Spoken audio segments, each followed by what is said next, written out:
Right. Okay. Yeah. Okay. I'd like you to address the idea of ethnicity. Yes. In this idea that unity and diversity is obviously your calling card, and we're saying diversity causes conflict.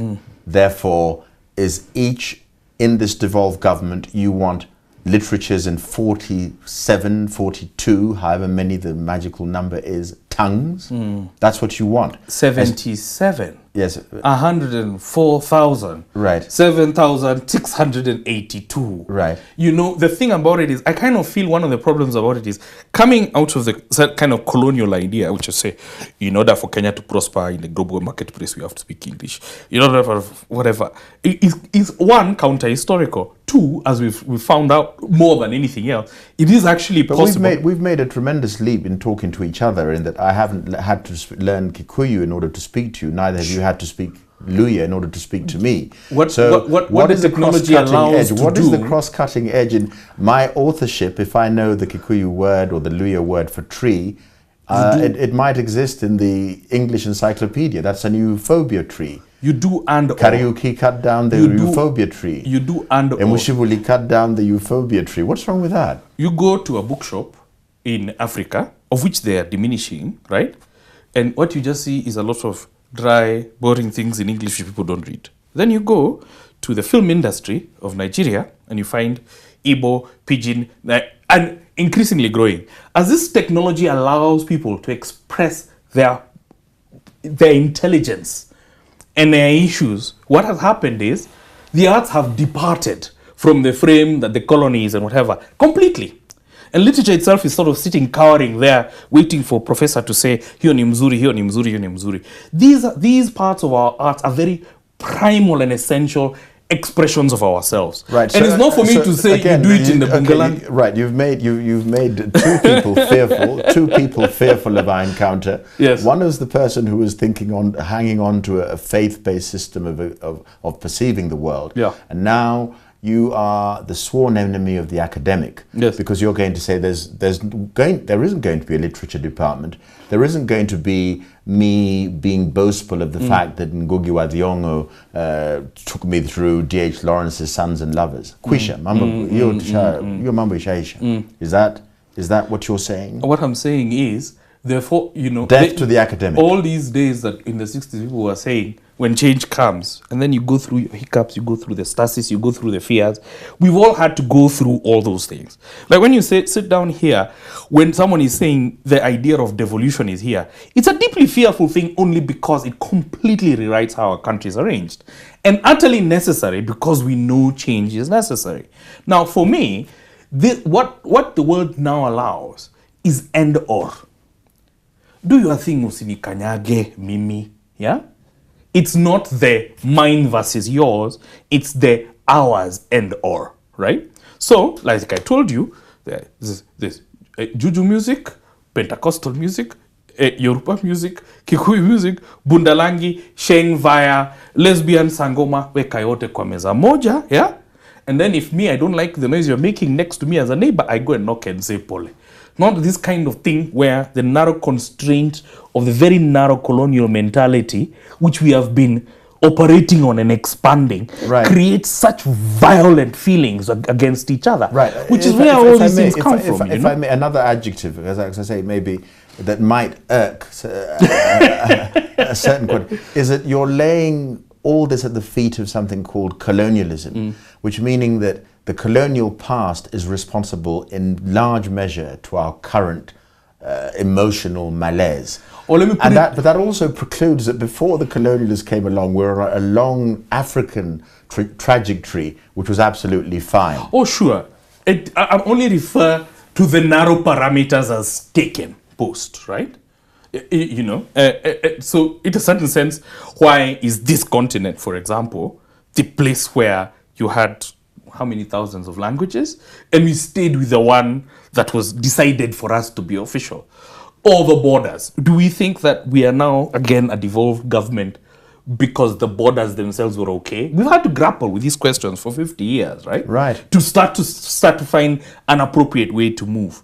And when you feel, and I've been feeling this for a few years, that that the continent has been saying, okay, we're waiting for governance, we're waiting for these things. They're like, no, we're not waiting. So Boko Haram are crossing across here, Al-Shabaab are crossing there, new constitutions are being made. People are like, I want to express myself like this.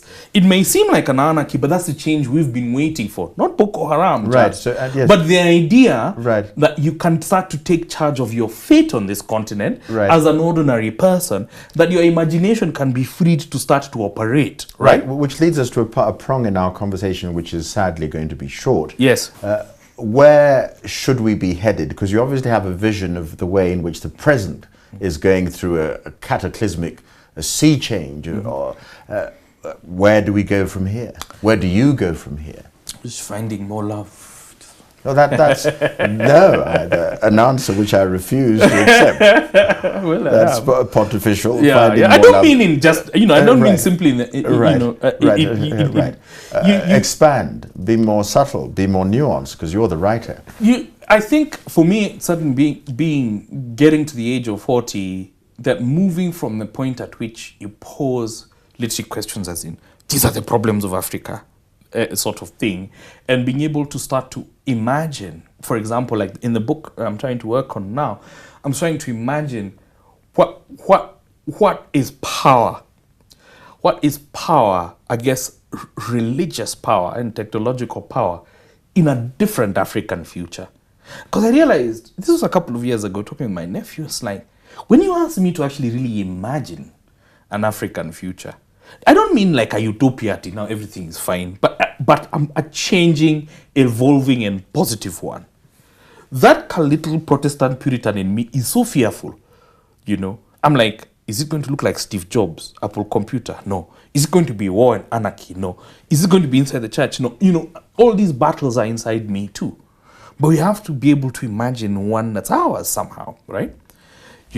And you're going to imagine that this future is going to be without outside influence, without an imposition that has always been there. No, we are very much part of this globe. I'm not those exclusionists. I'm not the champion, the chest thumping Afrocentric, wants to exclude our fate. Right. But you have to have things that derive from within too.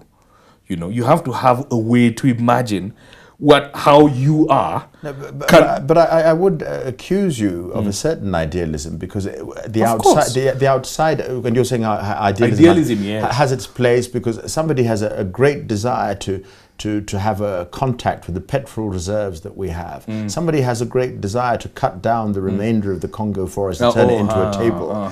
So there's all this going on. Yes. And you have defined the enemies of the past, but could I draw you on the enemies of the future? Are we going to say, gosh, God forbid, we've annoyed so many people so far, but are we going to say, we hate the Chinese, we hate the South Africans, we hate the BRICS, because they're coming to a sort of incursion onto our emotional space to take away and become the new colonialists, the neo-colonialists. Yeah. Do you think about that? It's a reality. This is the most terrifying part of it, and it is really fundamentally in my soul and heart. Coming back, you're for love. So you said you want to. So this verb to hate is not in your vocabulary, but it is in some senses real. There are objects that perhaps deserve our hate. Right? The Americans, we can forget. Maybe say we're not taking sides here. Maybe we say, gosh, Obama hasn't come to see us, or they came. These are our enemies. You see what I'm saying? Or we try to be too expansive. Well, no. One of the things I've become fearful after visiting Cote d'Ivoire in particular. I have become fearful of the kinds of games embedded Western interests in particular, Chinese and BRICS included, have here, because in 1992-93, you are like, oh, cool, we come to a deal, we want political change, we want, there's all this thing. But in the since 2000, September 11th, this kind of rising, like you're like, there's a drone here, there's a drone camp, Africa Command, all these things. And then at the same time, you're like, partnership for democracy. Partnership. Who am I partnering with? Exactly. That sense of stakes exactly. And those is stakes, very much in my imagination. In the imagination. And I'm asking... They're stakes. But how do they... You are not a politician, you're not a doctor, you're not a space scientist, you're a writer. How do these perceived threats influence your thinking in terms of passing on to another generation? Because you're not always going to be the young writer. That's as I told you in the challenge of terror and of now. Yeah. The question becomes what the inevitability of a measure of unification in this continent has happened. I don't even mean because of the AU or whatever. Right. So when they said that road is starting in Lamu and going to Cameroon, and then those things have been, the last 6-7 years, there's been sort of this kind of moving momentum. Right. And it can't be just because of the road. Right. So now you guys, you dreamers, as thinkers, you have to start to imagine, like, how does this thing look like? Where does it sit? Because you start to realize that there's a certain sense in which the thing called Kenya is actually smaller than this other larger project. So for example, what I see, and that's what I'm trying to work on in this book, is larger regional organizations, right? And very liberated, low ground places. What do I imagine my fiction to be then? And they're coming. If you go on Twitter now, you're like, yesterday there was 6-lane highway, Lagos to Abidjan. They're coming now every 12 seconds. Oil, gas in wherever. But also this missing hole, which is, where are we? Like, how are we taking control of what we are and where we are going? Because you're starting to get the feeling that, like, the guy in Congo, the tree and whatever, is coming to take. And even as, it's not coming to take, let me make a plan for it. Binyavanga Wainaina, we could talk more, obviously. Thank you very much for coming on the JSO interview.